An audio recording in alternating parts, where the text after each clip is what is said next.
자, 이제 국제무역사 1급 모의고사 무역결제 파트로 넘어가도록 하겠습니다. 자, 41번이죠. 다음 중 동시지급 방식에 해당하지 않는 것은 무엇인가? 우리 동시지급 방식이라고 하면요. 일단은 두 가지를 생각하셔야 돼요. 물품을 주면서 대금을 지급받는 경우가 있고요. 물품이 아니라 물품을 화채화한 서류를 주면서 대금을 지급받는 경우가 있습니다. 그래서 물품만 생각하시면은 이런 스타일의 문제는 풀기 힘드세요. 그래서 항상 같이 생각하시면 될 것 같고, 자, 1번. 현물 상환도 방식, 캐시 온 딜리버리라고 되어 있습니다. 요 스타일의 문제는요, 사실은 제가 그냥 풀네임으로 다 적어드리긴 했어요. 현물 상환도 방식, 그 다음에 캐시 온 딜리버리 다 적어드렸는데, 만약에 실제 시험에서 COD 이렇게만 나오면은 헷갈리거든요. 그래서 입에 딱 붙어 놓으세요. 캐시 온 딜리버리. 딜리버리는 인도라는 개념이기 때문에 물품을 인도하면서 캐시를 받아간다 라고 보시면 되겠죠. 자, 2번에 서류 상환도 방식이 나와 있어요. 이건 뭐예요? 캐시 어게인스트 다큐먼트 라고 해서 서류를 주면서 물품 대금을 받아간다 라고 보시면 되겠습니다. 두 개가 비슷하게 써져 있는데, 그래서 나중에 시험에서 이것만 딱 보면 CAD 하면은 이게 딜리버리인지 아니면 다큐먼트인지 헷갈려요. 그러니까 잘 기억을 해두세요. 다음에 3번에 보면은 지급 인도 조건이라고 되어 있습니다. DP, Documents Against Payment였어요. 이거는 어떠한 개념이었죠? 우리 추심거래 기억나시죠? 추심거래에서 추심은행이 지급인한테 서류를 제시하면서 대금을 받는 것 DP 조건이었고요. 서류를 제시하면서 인수받고 나중에 대금 지급받는 것이 DA 기준이었습니다. 그렇죠? 그래서 지금 여기에서는 DP라고 나와 있으니까 맞는 얘기고, 4번에 주문시 지급 캐시 위드 오더는 뭐예요? CWO. 이거는 주문할 때 선지급하겠다는 거죠. 구매자가 주문하면서 대금 지급하고 나중에 물품 받겠다. 그래서 답은 4번이 되고요. 자, 요거 하나 말씀을 드릴게요. 우리가 개념적으로는요, 요것들은 다 동시지급 방식은 맞아요. 근데 그렇게만 알고 계시면 안 돼요. 딱 봤을 때, 이거 서류랑 돈이랑 상환하고, 인도랑 돈이랑 상환하고, 서류랑 돈이랑 상환하고, 그러니까 동시지급이 맞네? 거기까지는 맞아요. 근데 문제 지문에 이렇게 나오는 경우가 있어요. 이것들은 동시지급 방식이긴 하지만 결국에는 이거 물품을 인도하려면요, 상식적으로 생각했을 때 중국에 수출자가 있어요. 생산자하고. 그럼 얘네들이 물건 생산을 해서 한국에다가 보내죠. 근데 한국에서 물품을 받는데 나 이거 물품 마음에 안 들어 라고 하면은요, 어떻게 해야 돼요? 이거 다시 돌려보내거나 아니면 다른 사람한테 물품 판매해야 되잖아요. 그래서 동시지급보다는 약간 후지급 방식으로 해석이 되기도 해요. 그래서 개념적으로는 동시지급이라고 생각을 하시고, 이게 후지급으로 보여질 수도 있다라는 문장이 나오면은 다른 것들 다 보셔야 돼요. 그래서 가장 틀린 거, 가장 올바른 거, 요거를 고르셔야 됩니다. 같이 기억해 두세요. 이 DP 같은 경우에도요, 마찬가지잖아요. 추심 의뢰인이 지급인한테 먼저 물건을 보내줘요. 그 다음에 서류를 어떻게 보내요? 은행 통해서 보내잖아요. 그러면 우리 추심 의뢰인 입장에서는 이미 물건 만든 대금 다 들어갔고 운임 들어가서 물품 이미 보내버린 거예요. 그러면 동시지급의 개념이 조금 안 맞을 수 있다는 거죠. 수출자 입장에서 봤을 때는. 그거 기억을 해두시면 됩니다. 어쨌든 요건 답이 4번이고요. 자, 42번. 다음 OA 결제항 방식에 대한 설명으로서 잘못된 것은, 우리 OA는 오픈 어카운트, 청산 계정 방식이죠. 자, 1번입니다. 수출입상 간의 일정 기간 동안에 수출입 거래와 관련한 기본 매매 계약을 체결한 후 매 건별로 구매 주문서 등에 의거해서 수출상이 물품을 선적하고 선적서류 원본을 수입상에게 송부하면 수입상은 기본 매매 계약서상의 결제 조건에 따라 선적일을 기준으로 일정 기간이 경과한 후에 수출상이 지정한 어카운트로 대금을 송금하여 결제하는 방식의 거래를 말한다. 좀 길게 써져 있죠? 제가 요거 그 OA 방식 한번 개념 잡으시라고 일부러 다 넣어놨어요. 그렇죠? 1번은 맞는 얘기고 2번 OA 방식은 수출상이 물품을 선적한 후에 해외 수입상에게 선적 사실을 통지함과 동시에 수출 채권이 확정된다라고 되어 있습니다. 맞습니다. 그래서 선적 사실만 통지하더라도 이거는 돈을 사실은 줘야 되긴 해요. 근데 이제 오픈 어카운트 같은 경우에는 건별로 주는 게 아니라 나중에 한꺼번에 몰아서 주는 거니까 그거 차이점이 있다라는 거 잘 기억하시고 3번 청산 계정 방식에서 수출상은 환어음을 발행해야 한다. 환어음은 뭐예요? 수출상이 나한테 돈 달라라고 발행하는 서류잖아요. 근데 오픈 어카운트 방식에서는 환어음이 사용되지 않습니다. 송금 방식도 마찬가지예요. 환어음 사용되지 않고. 답은 3번이고요. 4번 수입자는 채무로 장부상에 기재하여 일정 시점에서 서로 상계하고 차액만을 계산하기로 한다. 이게 수출자하고 수입자하고 어떻게 상계 처리할 건지 조금 애매하신 경우도 있어요. 자, 근데 요런 걸 한번 보시면 돼요. 이거는 수출자 거, 이거는 수입자 장부라고 한번 해볼게요. 그럼 수출자는요, 수입자한테 물품을 내가 100원, 200원, 300원, 400원어치를 공급을 했다라고 써놓겠죠. 그렇죠? 그럼 이게 1000원이 되잖아요. 근데 수입자 입장에서는 어때요? 물품을 받았는데 100원어치를 받았는데 그 중에서 10원어치가 문제가 있었어요. 그럼 마이너스 칠 거고 200원어치 받았는데 20원이 문제, 30원이 문제, 40원이 문제였어요.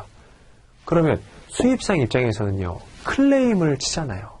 돈을 받아야 되잖아요. 그렇죠? 그러면 마이너스 100원이 되는 거예요.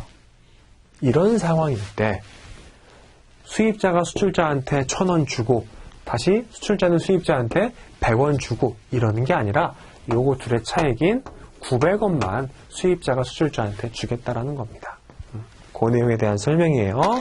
답은 3번이고 자 43번으로 갈게요. 추심거래 당사자에 대한 설명으로서 옳지 않은 것은 무엇인가? 일단 이런 스타일의 문제를 푸실 때는 우리 추심거래를 머릿속에 딱 떠올리시면 됩니다. 추심거래 같은 경우에는 굉장히 거래 절차가 간단했잖아요. 그러니까 이런 스타일의 문제가 나오면은 일단 한번 떠올리시면 좋아요. 대신에 이제 신용장 같은 문제가 나오게 되면은 거래 절차가 조금 복잡하니까 그런 것들은 해당 문제에 해당하는 당사자 정도만 딱 떠올리시면은 문제 풀기가 조금 수월해지시죠. 자, 1번에 추심 의뢰인, 이 사람은 무역거래에서의 수출자를 의미한다 라고 보시면 되겠죠. 은행의 대금의 추심을 의뢰하는 수출상으로서 셀러, 컨사이너 또는 어음의 발행인을 말한다 라고 되어 있습니다. 우리 컨사인이라는 말은 조금 많이 들어보셨어요. 수화인이라는 말. 그건 수입자에 해당하는 얘기고 물품을 보내주는 사람인 수출자는 컨사이너라고 표현되던가 아니면 뭐 쉬퍼 아니면 뭐 셀러, 엑스포터 이렇게 좀 다양하게 표현이 되겠죠. 자, 다음에 2번 추심 의뢰 은행. 어떤 은행이에요? 수출자한테 추심의 의뢰를 받아서 추심 은행한테 의뢰하는 은행이잖아요. 그렇죠? 리미팅 뱅크고 추심 의뢰인으로부터 추심을 의뢰받은 수출국의 은행을 말하며 추심 의뢰인의 지시에 따라야 한다. 결국에는 얘가 지시하는 거니까. 왜냐면 우리 추심 거래에서 은행은 책임이 없어요. 다 면책이었죠? 얘한테서 다 나오는 거예요. 그래서 얘네들은 시키는 대로만 하는 겁니다. 자, 그 다음에 하나 추가로 알아두셔야 되는 게 우리 추심의뢰은행의 명칭은 지금 뭐라고 나와 있어요? 리미팅 뱅크라고 나와 있죠. 근데 요거를 실제 시험에서 뭐라고 자꾸 바꿔서 나오냐면 어드바이징 뱅크라고 나와요.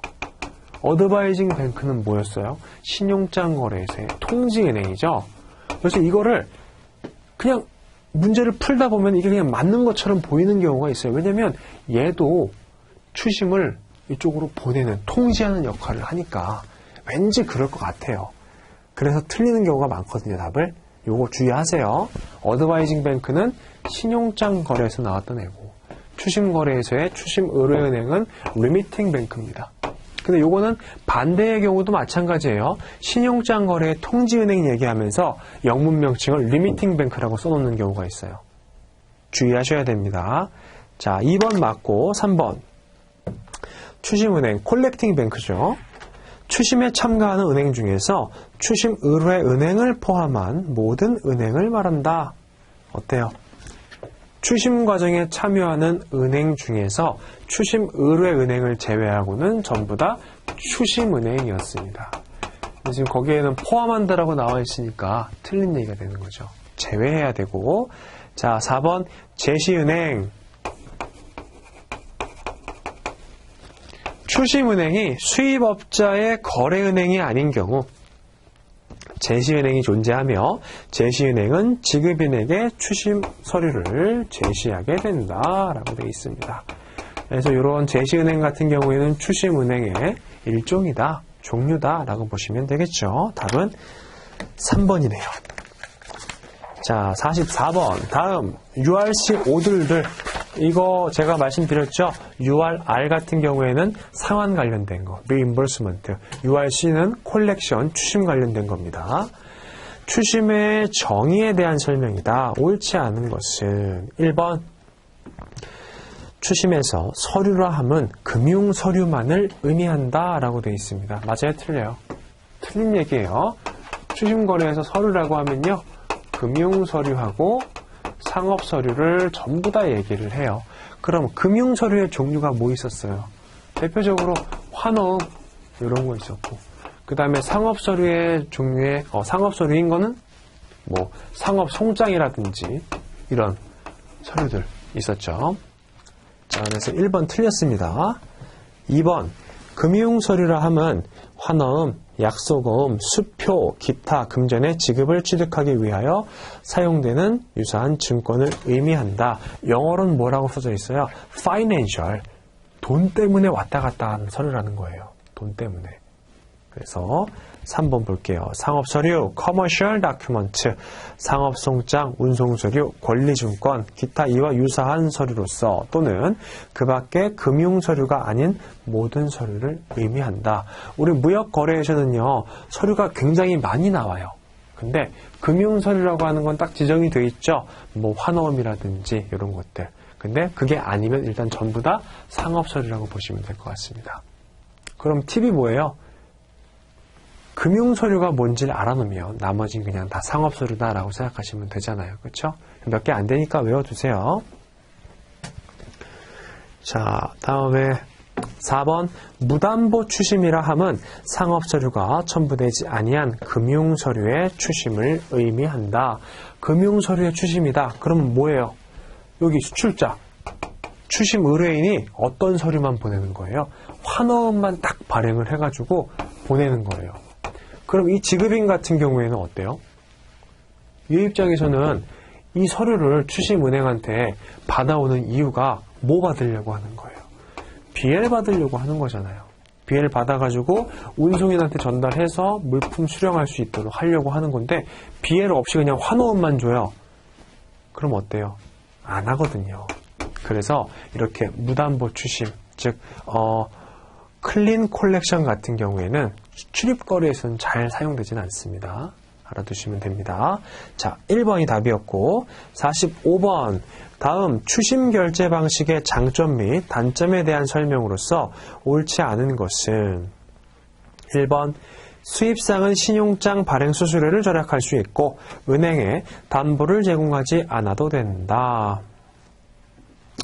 맞습니다. 일단은 신용장 발행 수수료가 굉장히 좀 비싸기 때문에 지금 현 시기에 와서는 신용장을 많이 사용을 안 해요. 근데 우리 시험에서는 중요하죠. 자, 다음에 2번 추심은 은행에 지급 허락이 없기 때문에 매수인이 지급 불능 상태에 빠지거나 신용이 불량한 경우에도 대금 회수가 가능하다. 어때요? 안 돼요. 은행들은요, 다 책임이 없어요. 그렇기 때문에 이 지급인이 나 파업했어 라고 하면은 수출자 한 통 못 받는 거예요. 자, 그래서 2번 틀렸죠? 대금 회수가 불가능할 수 있다. 자, 3번 신용장은 선적 즉시 매입에 의해서 수출대금 회수가 가능하나 추심은 추심기간 동안에는 대금 지급을 받을 수 없다. 만약에 DP 조건이에요. 그러면은 이제 서류 인도하면서 바로 돈을 지급받을 수가 있겠지만 DA 조건이다 라고 한다면은 인수하고 나서 보통은 60일, 90일, 120일까지도 있어요. 그래서 이 기간 동안 계속 기다려야 되는 단점이 있죠.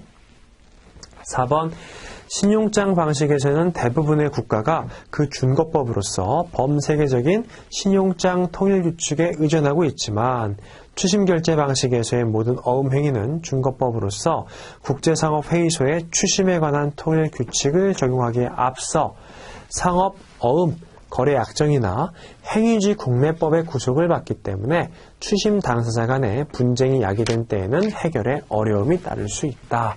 이게 어음 자체가요. 보통 국가들마다 어음법을 가지고 있어요. 그래서 이게 좀 상충되는 경우가 있습니다. 자, 4번 맞고 답은 2번이죠. 자, 46번이요. 다음은 환어음에 대한 설명이다.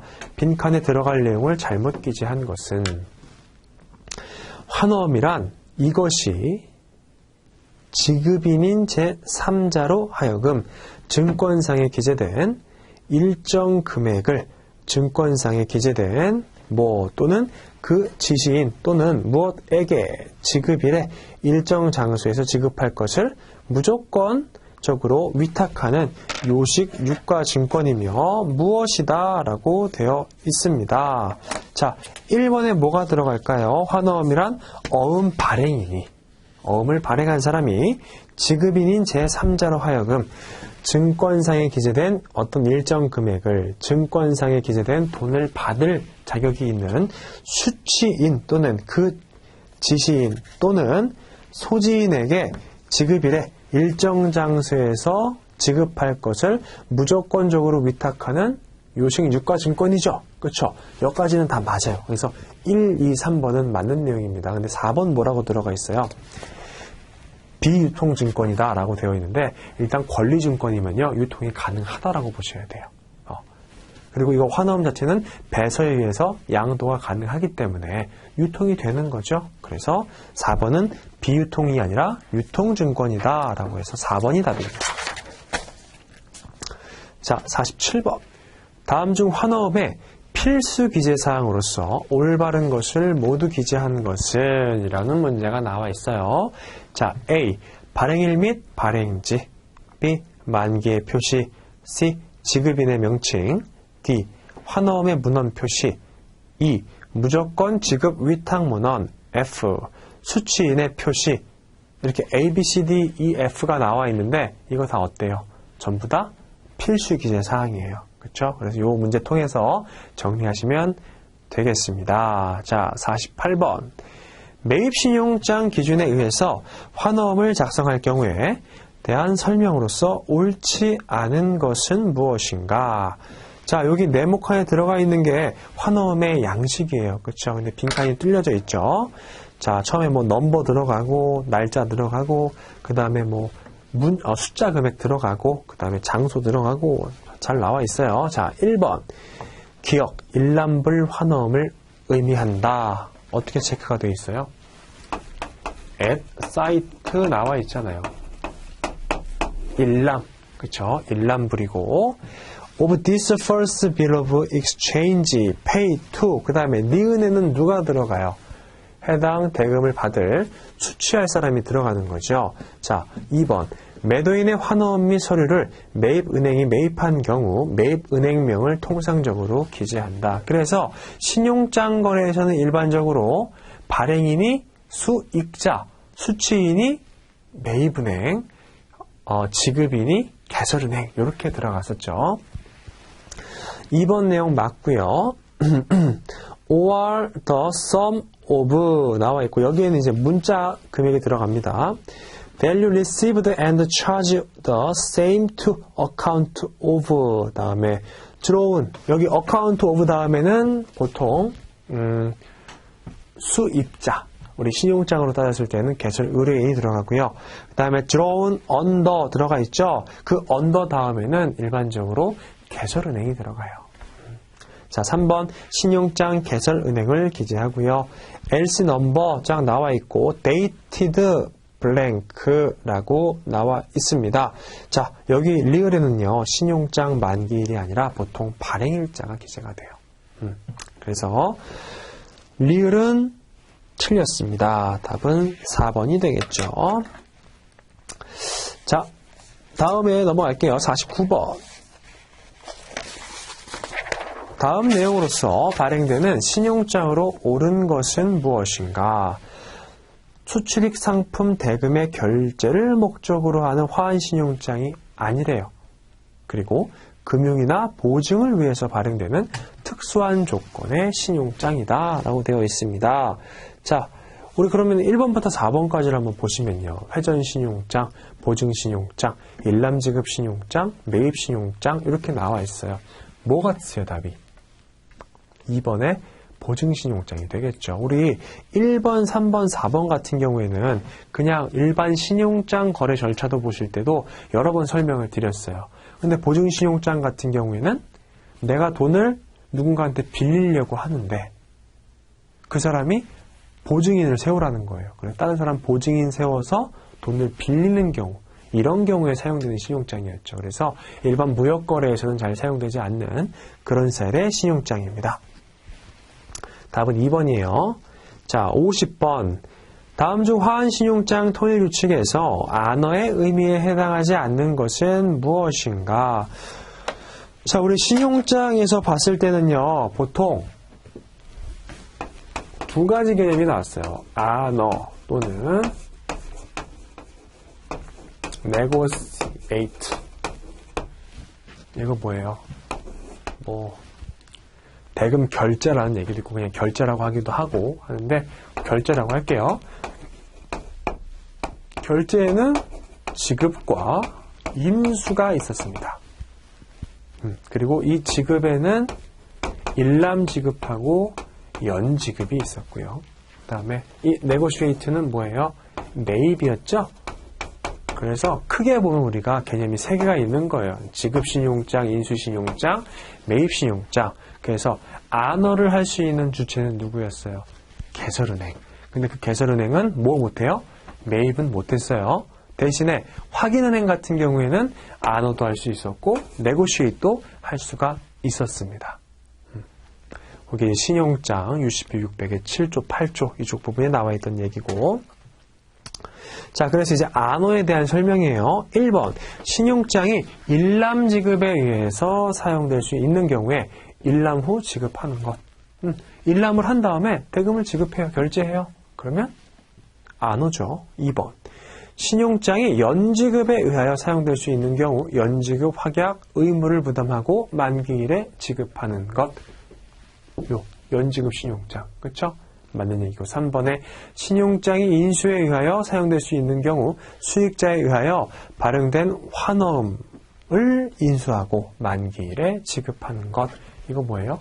인수신용장에 대한 개념이에요. 그래서 요거 3개 잘 나왔고 다음에 여기 연지급이랑 인수신용장의 차이점은 연지급은 연지급 확약서가 사용이 되고 인수신용장은 환어음이 사용이 되고 이런 차이점이 있었죠. 다음에 4번은 그럼 뭐예요? 상환이 지정은행에 행해져야 할 은행 영업일에 또는 그 이전에 수익자에게 대금을 선지급하거나 또는 선지급하기로 약정함으로써 일치하는 제시에 따른 환어음 또는 서류의 지정은행에 의한 구매를 의미하는 것. 이거 뭐였어요? 매입이었죠. 그렇죠? 네고시에이션. 그래서 틀렸습니다. 자, 다음 51번. 다음 중 화환신용장 통일규칙에서의 기본 당사자에 해당하지 않는 것은 무엇인가? 이제 아마 이런 스타일의 문제는 눈 감고도 맞추실 수가 있을 거예요. 기본 당사자 누구였어요? 수익자, 개설은행, 그리고 확인은행. 근데 확인은행 같은 경우에는 없는 경우도 있으니까 항상 if any가 붙습니다. 자, 그리고 주의하셔야 될 거, 누가 등장하면 안 돼요? 개설 의뢰인은 아니에요. 자, 1번에 개설 의뢰인 나왔네요. 틀렸죠? 기본 당사자가 아니고 보통 기타 당사자라고 부릅니다. 자, 52번. 다음은 UCP 600의 독립성에 관한 설명이다. 이에 대한 내용으로서 옳은 것만으로 연결된 것은 자, A. 신용장은 그 성질상 그것이 근거될 수 있는 매매계약이나 또는 기타 계약과는 독립된 거래이다. 맞죠? 이게 독립성에 대한 정의 부분이고 개념 부분이고 B.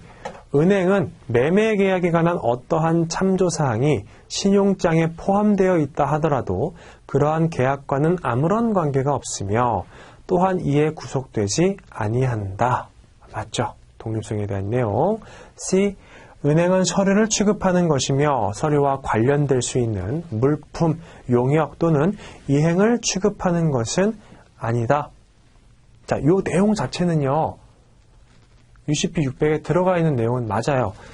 은행은 서류를 취급하는 것이고 서류와 관련되는 물품, 용역, 이행을 취급하는 것이 아니다. 맞는 내용인데 지금 우리 문제 타이틀 자체가 뭐예요? 독립성에 대해서 물어보고 있는데 C는 추상성에 대한 설명이죠. 그렇죠. 그래서 C는 틀렸습니다. D.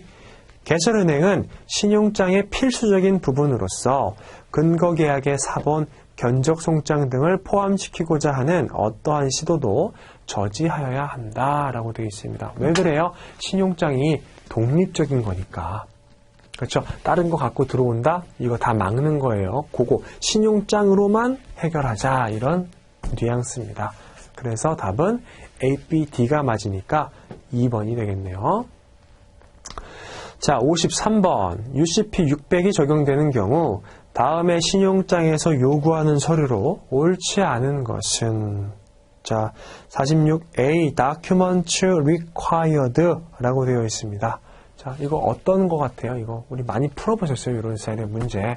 이게 뭐였냐면은 그 스위프트 신용장, 전신 신용장에서 요구 서류들을 언급해 놓은 부분이에요. 자, 첫 번째 볼게요. Signed Commercial Invoice in Triplicate. 우리 UCP 600에 따르면 상업송장에는 서명이 필요하지 않았어요. 근데 만약에 신용장에서 서명된 상업송장을 원한다라고 한다면 신용장 조건에 맞게 서명을 해서 발행을 했었어야 됐죠. 자, 상업송장 3통. 다음에 두 번째, Full set of clean ocean onboard bills of lading made out to the order of seller and endorsed in blank and marked freight prepaid and notify applicant.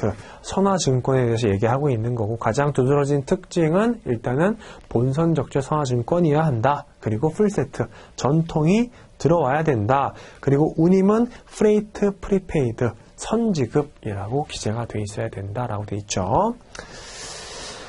자, 다음에 세 번째, insurance policy in duplicate 2장, endorsed in blank, 그 다음에 for 110% of the invoice value, 110% 부부해야 되죠. 그 다음에 ICC all risk, 구약관으로 부보를 하고 IWC라든지 아니면은 ISC 이런 것들이 전부 다 요구가 되고 있고요. 통화는 어때요? 미 달러화로 in USA 나와 있죠. 다음에 네 번째 packing list in triplicate, 포장 명세서 3통이라고 되어 있습니다. 자, 1번 서명된 상업송장 3통 맞죠? 2번에 수취선화증권 전통이라고 되어 있습니다. 맞아요? 틀려요? 수취선화증권은 아니었죠. 아까 전에 온보드 빌이었으니까. 그렇죠? 그래서 틀렸고, 다음에 3번 보험증권 전통이라고 되어 있습니다. 자, 요거 같은 경우는 조금 주의하실 필요가 있어요. 왜냐면 만약에 보험 증명서라고 나왔다라고 했을 때는요, 틀린 얘기가 됩니다. 자, 거기 다시 위로 올라가 볼게요. 인슈어런스 펄러시만 나와 있죠. 이거 2통이래요. 그러면 보험 증권이 제시가 돼야 돼요. 보통 이렇게 요구 서류 목록을 보면요. 인슈어런스 폴러시, 즉 보험 증권이죠. 또는 certificate가 이렇게 같이 나와요. 근데 요게 지금 빠진 상태로 나왔다라는 것은요, 요걸로 함정을 내겠다는 의미이긴 해요. 그래서 요거 잘 보셔야 됩니다. 요게 기재가 되어 있는지 아니면 요거하고 certificate하고 같이 기재가 되어 있는지까지 보셨어야 됐죠. 근데 요거는 그냥 보험 증권으로 냈으니까 저거 내용 참고만 하시고, 자, 4번에 포장 명세서까지 요청을 했네요. 그래서 답은 몇 번이죠? 2번이죠. 자, 54번. 신용장 관련 서류 심사의 내용에 대한 설명으로 옳지 않은 것은 무엇인가? 우리 신용장 같은 경우 UCP 600을 보면은 이제 서류 심사 기준이 또 언급이 되어 있어요. 그 기준에 맞게 서류가 제시가 일치하는 제시인지 불일치하는 제시인지를 판가름했습니다. 자, 1번. 서류는 신용장 일자보다 이전 일자가 기재될 수 있으나 서류의 제시일보다 늦은 일자가 기재되어서는 안 된다. 서류를 미리 발행해 놓는 건 상관없어요. 상업송장, 패킹리스트 미리 해놔도 돼요. 그런데 서류를 며칠까지 제시해라. 예를 들면은 10월 5일까지 제시하라고 했어요. 근데 제시된 서류를 봤더니 10월 7일로 발행일자가 기재되어 있는 거예요. 이러면 안 되겠죠. 그렇죠? 자, 그래서 1번은 맞는 얘기고, 2번 모든 서류상에 표시되는 물품의 송화인은 반드시 신용장의 수익자로 표시될 필요는 없다. 이거 왜 그러냐면은 신용장상의 수익자가 다른 사람한테 연락해가지고 자, 네가 물품 좀 선적을 해 라고 얘기를 했으면은 슈퍼는 그 사람으로 돼 있어요. 즉 신용장상의 수익자하고 안 맞을 수도 있다라는 거죠. 다음에 3번 지정은행, 확인은행, 개설은행은 제시가 일치하는지 여부를 결정하기 위하여 제시일의 다음 날부터 최대 5은행 영업일을 각각 가진다. 이것도 좀 함정 문제로 잘 나와요. 과거에는 그냥 5일인지 3일인지 7일인지 이렇게 간단하게 나왔거든요. 문제 풀기 쉽잖아요. 우리 5일 외우면 되니까. 근데 요즘은 조금 난이도가 올라가서 앞뒤를 조금 바꾸는 편입니다. 뭐라고 나와 있어요? 제시일의 다음 날부터 최대 5 영업일이라고 나와 있죠. 근데 문제 나오게 되면은 제시일부터 5일이라든지 아니면 제시 다음 날부터 그냥 영업일 기준이 아니라 달력, 캘린더일 기준으로 영업일이라는 얘기가 빠져 있고 그냥 5일 이렇게 나와요. 그런 경우는 다 틀린 얘기입니다. 그래서 제시 다음 날부터 5은행 영업일 이렇게 풀로 기억하셔야 돼요. 자, 4번 지정은행, 확인은행, 개설은행은 서류가 문면상 일치하는 제시를 구성하는지 여부를 결정하기 위하여 서류뿐만 아니라 물품이나 명세 등도 확인하여 그 제시를 심사하여야 한다. 뭐에 위배되는 거예요? 추상성의 원칙에 위배되는 거죠. 답은 4번입니다. 자, 55번. 신용장 관련 불일치 서류의 제시를 받은 경우 불일치 통지에 대한 설명으로 옳지 않은 것은 무엇인가? 자, 우리 그 은행에서 제시된 서류들을 딱 심사를 했어요. 근데 신용장 조건에 일치하지 않는 서류가 왔다라고 한다면은 제시인한테 통지해줘야 되잖아요. 그렇죠? 이거 잘못 제시됐다. 바꿔와야 된다. 어떤 내용들이 잘못 기재가 됐다. 이런 것들. 자, 1번. 불일치 통지 시 해당 통지서에는 몇 번째 불일치 통지인지에 대하여 기재하여야 한다. 필요할까요? 아니에요. 우리 그 불일치 통지는 몇 번에 한해서 1회에 한해서 통지하는 거기 때문에 이게 몇 번째 불일치 통지인지에 대해서는 말할 필요가 없었습니다. 그렇죠? 그냥 원래 원칙적으로 한 번에 다 해야 되는 거니까. 다음에 2번 개설은행은 제시가 일치하지 아니한다고 결정하는 경우에는 독자적인 판단으로 발행 의뢰인과 불일치에 관한 권리 포기 여부를 교섭할 수 있다. 맞아요. 개설은행 같은 경우에는 서류를 받아봤는데 굉장히 경미한 하자예요. 그러면 그런 하자에 대해서는 우리가 주장할 수 있는 권리를 포기하자라고 개설 의뢰인이랑 단독으로 교섭을 할 수가 있습니다. 그래서 요거 같은 경우에는 조금 이제 문제가 함정 문제로 나오게 되면은 어떤 내용이 추가가 되냐, 어떤 내용이 바뀌냐, 이게 개설은행이 아니라 예를 들면은 지정은행, 뭐 인수은행 아니면 지급은행 맞죠? 지급은행, 그 다음에 매입은행, 이런 애들이 개설 의뢰인이랑 교섭할 수 있다라고 나와요. 틀린 얘기예요. 얘들은 안 돼요. 개설 은행만 할 수 있는 겁니다. 이거 잘 기억해 두시고.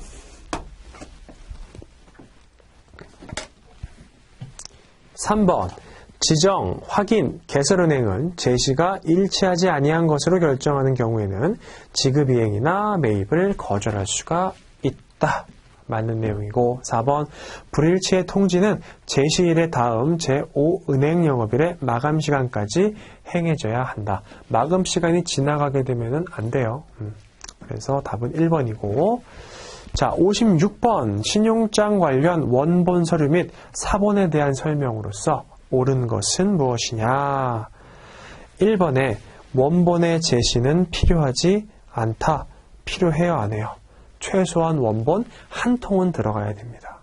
자, 2번 명백히 서류 발행인의 원본, 서명, 표기, 스탬프 또는 부전을 기재하고 있는 서류를 원본으로서 취급한다. 자, 이런 서류들은 당연히 원본으로 봐야 되는 거예요. 그렇죠? 맞는 얘기고, 3번 서류 발행인에 의하여 수기, 타자, 천공 또는 스탬프된 것으로 보이는 경우라도 원본으로 고려할 수는 없다. 자, 서류 발행한 사람이 이거를 손으로 쓰거나 타자를 쳤거나 이랬어요. 그럼 그 원본이에요, 아니에요? 당연히 원본이에요. 그렇죠? 그래서 3번 틀렸고, 4번 신용장이 서류의 사본의 제시를 요구하는 경우에는 무조건 사본의 제시만 허용된다? 어때요? 사본을 제시한 경우에는 원본 또는 사본의 제시가 허용이 되는 거고요. 만약에 원본의 제시를 요청한 경우에는 원본만이 가능했죠. 그래서 4번도 틀린 내용입니다. 답은 2번. 자, 57번. 다음 중 UCP 600에서 설명하는 상업송장의 조건으로서 적절하지 않은 것은 무엇이냐? 1번 수익자에 의하여 발행된 것으로 보여야 한다. 일단은 그 상업송장은요, 은행하고는 상관이 없어요. 수익자가 누구 앞으로 발행하는 거예요? 이번에 개설 의뢰인 앞으로 발행이 되는 거죠. 그렇죠? 그래서 수출자가 수입자한테 발행해주는 서류다라고 생각하세요. 대신에 이제 그런 거죠. 서류가 가는 거는 똑같아요.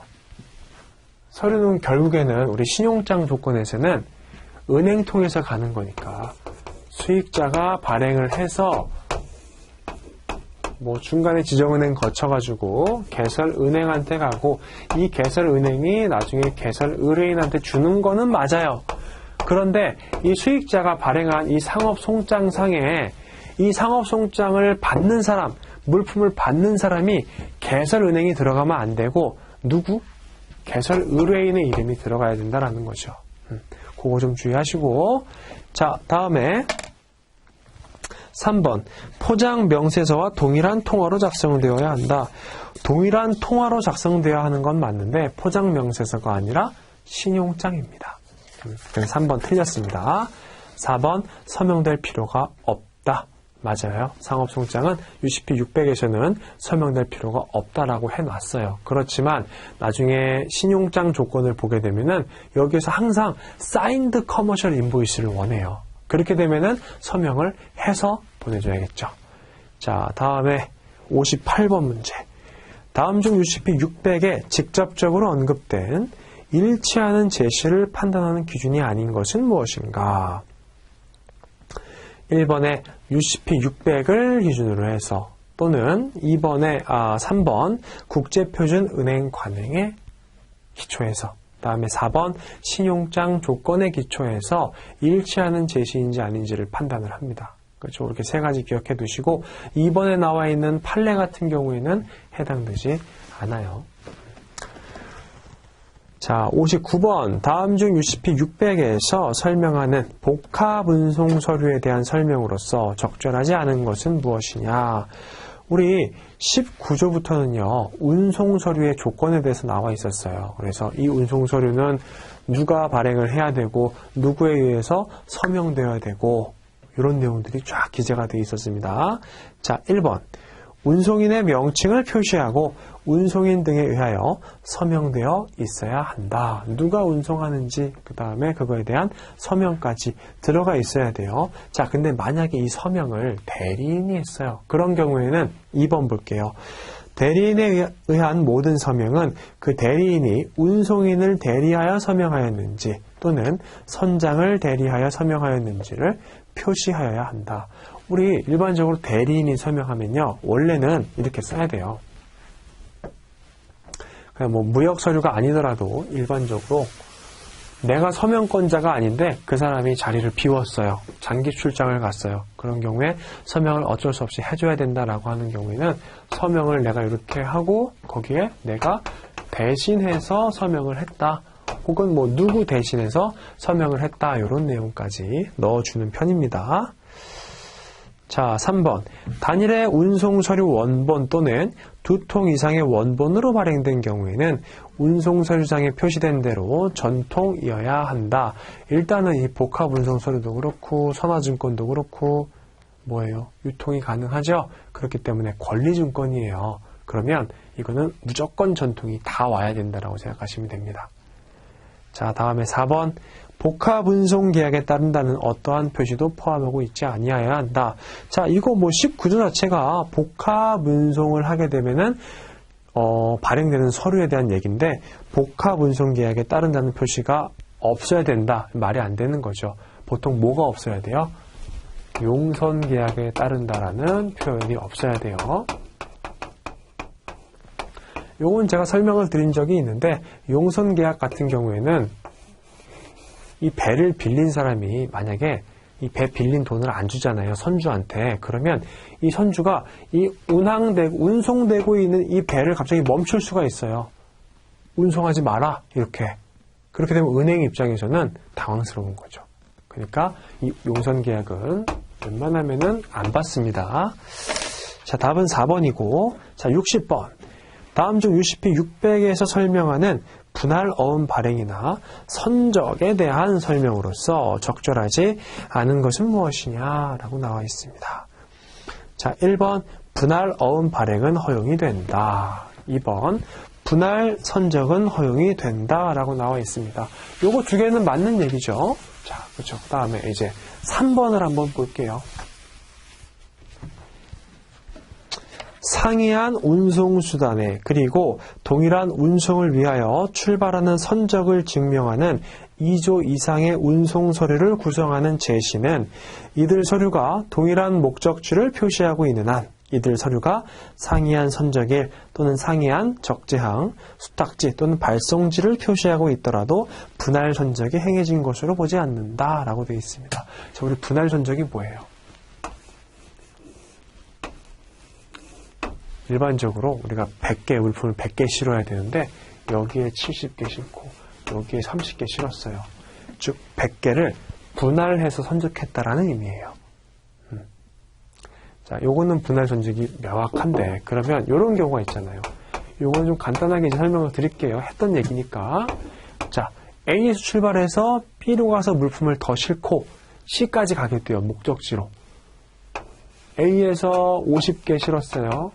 요게 이렇게 쭉 가면서 B에 가서 30개를 추가로 싣고 요게 그대로 C로 갔습니다. 그럼 요거 분할 선적이 아니에요? 아니에요.